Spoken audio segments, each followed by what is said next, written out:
At the edge of the forgotten kingdom of Lysoria, nestled amidst an overgrown forest, stood a crumbling asylum. The villagers called it Hallowstead. For decades, it had been abandoned, its iron gates rusted shut, its windows shattered by time and the elements. Few dared to speak of it openly, for the place was said to be cursed, a prison for the damned, where the echoes of anguished cries lingered long after the last patient had perished. Mara, a spirited young woman with a curiosity sharper than any blade, found herself drawn to the stories of Hallowstead. Orphaned as a child, she had always felt an unexplainable pull toward the strange and the forgotten. One stormy evening, as rain lashed against the trees and the winds howled like wolves, Mara lost her way in the forest while searching for herbs to treat a villager's illness. The storm grew fierce, and she stumbled upon the asylum's gates, their twisted bars illuminated by a flash of lightning. Driven by desperation and curiosity, Mara pushed open the gates, which groaned in protest, and stepped inside. The air was thick with an otherworldly chill, and the asylum loomed ahead like a shadowed giant. Its facade was covered in ivy, and its doors hung ajar, inviting her in. Inside, the asylum was eerily silent, save for the occasional drip of water from the leaking roof. Mara lit a lantern she carried, its warm glow revealing faded murals on the walls, scenes of serene gardens and bright skies, a cruel contrast to the oppressive darkness that had taken over. As she ventured deeper, she began to hear faint whispers. They seemed to come from nowhere and everywhere, soft yet insistent. "Help us," they murmured. "Free us." Mara followed the voices to a grand hall, where she saw faint figures moving in the shadows. They were translucent, their faces etched with sorrow.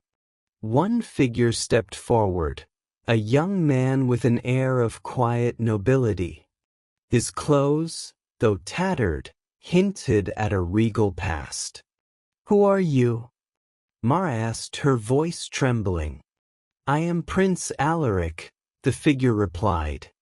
"Once, this asylum was my sanctuary. Now it is my prison." Alaric explained that the asylum's residents had been victims of a fairy queen named Lysaria. Long ago, she had been slighted by the people of Lysoria, who had refused to honor her with offerings. In her wrath, Lysaria cursed the kingdom's outcasts, those who were ill, broken, or unwanted, to live in an eternal nightmare. Alaric revealed that a prophecy spoke of a mortal brave enough to enter Hallowstead and sing that song of liberation, an ancient melody that could break the queen's curse. The song was hidden within the asylum, scattered in pieces across its haunted halls. To assemble it, Mara would need to confront the spirit's memories and uncover their stories. Though fear gnawed at her, Mara agreed to help. Her journey began in the asylum's west wing, where a nurse's spirit wept by an empty bed. The nurse, named Elira, had been a healer who tried to comfort the cursed residents but was herself cursed for her compassion. By reliving Elira's final moments, when she sang a lullaby to calm a dying child, Mara discovered the first verse of the song. The melody was hauntingly beautiful, and as Mara sang it aloud, the room shimmered with light. Elira's spirit smiled and dissolved into the air, her suffering finally at an end. Each verse brought Mara closer to the truth but also deeper into danger. In the asylum's lower levels, She encountered shadows that lunged at her, embodiments of despair. In the East Wing, she met a scholar who had been driven mad by the Fairy Queen's riddles. By solving one of these riddles, all the while, Alaric stayed by her side, guiding her and sharing fragments of his own story. He had defied Lysaria by protecting those she had cursed, and in retaliation, she bound him to Hallowstead as its eternal guardian. With the song nearly complete, Mara reached the Asylum's central tower, where Lysaria's essence lingered.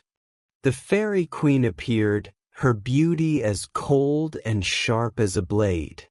She mocked Mara's efforts, warning her that no mortal could undo her curse. But Mara stood her ground. Drawing on the strength of the spirits she had freed and her own determination, she sang the song of liberation. The melody echoed through the asylum, its power shattering the queen's hold. Lysaria shrieked and dissolved into a whirlwind of light and shadow. Her curse, as the sun rose, the asylum began to transform. Its crumbling walls mended, its windows glowed with warmth, and the spirits ascended into the sky, free at last. Prince Alaric, now whole and alive, thanked Mara with a bow. "You have not only freed us but restored hope to this land," he said. Mara returned to her village a hero, though she spoke little of her adventure. The asylum, no longer a place of sorrow, became a sanctuary for those seeking peace. And on quiet nights, if one listened closely, they could hear echoes of the song of liberation, a reminder of the courage it took to face the darkness and bring light to the forgotten.